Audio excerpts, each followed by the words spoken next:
3D printers, a revolutionary solution shaping industries worldwide. They have changed the manufacturing hassles into conveniences. 3D printers are of different types, catering different difficulties in different industries.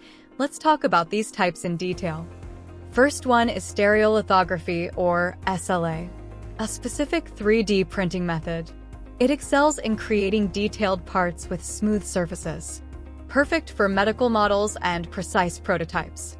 The second one is selective laser sintering, or SLS. It takes a different approach, melding nylon powders into durable plastic components. No support structures are needed, making it efficient for prototypes destined for injection molding. The third one is polyjet. Versatility in 3D printing.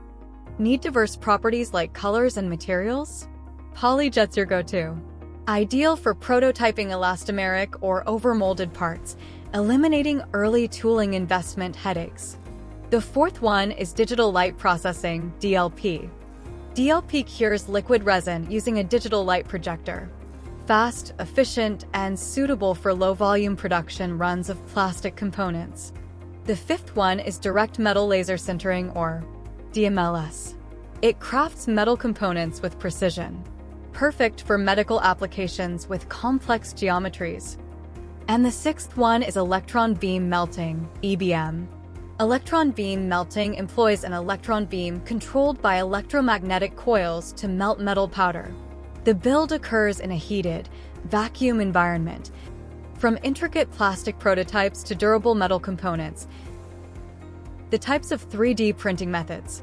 Stereolithography, SLA, excels in detailed parts, ideal for medical models. Selective laser sintering, SLS, melds nylon powders for durable prototypes. Polyjet offers versatility with diverse properties. Digital light processing, DLP, for speedy low-volume plastic production. Direct metal laser sintering, DMLS, crafts precise metal components. Electron beam melting, EBM, is a vacuum-based metal printing method. Hence, 3D printing covers plastic prototypes to durable metal parts, transforming manufacturing.